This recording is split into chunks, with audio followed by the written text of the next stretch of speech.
রাজধানী গুলশানে ইস্টার্ন হাউজিংয়ে একটি ফ্ল্যাটের মালিক শেখ হাসিনার ভাগ্নি ব্রিটিশ এমপি টিউলিপ সিদ্দিক রোববার রাজুকের প্লট দুর্নীতি মামলায় আদালতে উপস্থিত হয়ে ইস্টার্ন হাউজিং লিমিটেডের ৩ কর্মকর্তা এমন সাক্ষ্য দেন।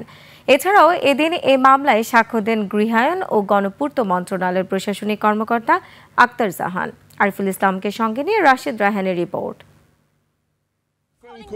ওয়ালটন এখন দেশের সীমানা পেরিয়ে পৌঁছে গিয়েছে 50টিরও বেশি দেশে। ওয়ালটন ঘরে ঘরে বিশ্বজুড়ে।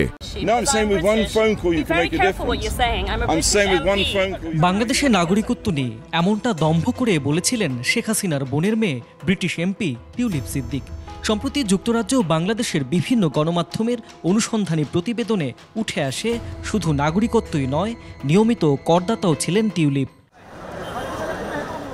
এসব আলোচনার মাঝে রাজুকের প্লট দুর্নীতির আলাদা ৩ মামলায় রোববার ঢাকার ৪র্থ জজ আদালতে টিউলিপ সিদ্দিকের বিরুদ্ধে ৪র্থ দিনের সাক্ষ্য গ্রহণ করা হয়। সাক্ষ্যে ইস্টার্ন হাউজিং লিমিটেডের নির্বাহী মহাব্যবস্থাপক মোহাম্মদ ফরহাদুজ্জামান জানান, ইস্টার্ন হারমোনি নামে গুলশানে ইস্টার্ন হাউজিংয়ের একটি আবাসিক ভবনে ২৪৩৬ বর্গফুটের একটি ফ্ল্যাটের মালিক টিউলিপ। তবে তার সকল নথিতে গোপন করেছেন টিউলিপ। গুলশানের ফ্ল্যাটটি আবাসন প্রতিষ্ঠান থেকে ঘুষ হিসেবে নিয়েছিলেন তিনি।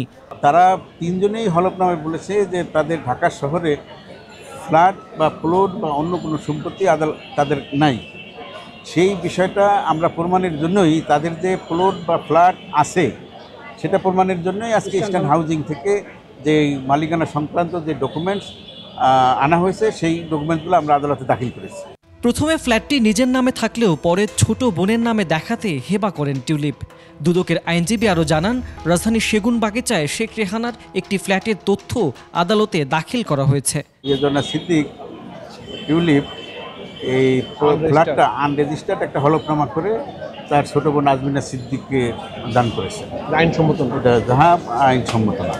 রাজুকের প্লট দুর্নীতির এই মামলায় ক্ষমতাচ্যুত সাবেক প্রধানমন্ত্রী শেখ হাসিনাও আসামি। পরবর্তী সাক্ষ্য গ্রহণ ৬ অক্টোবর।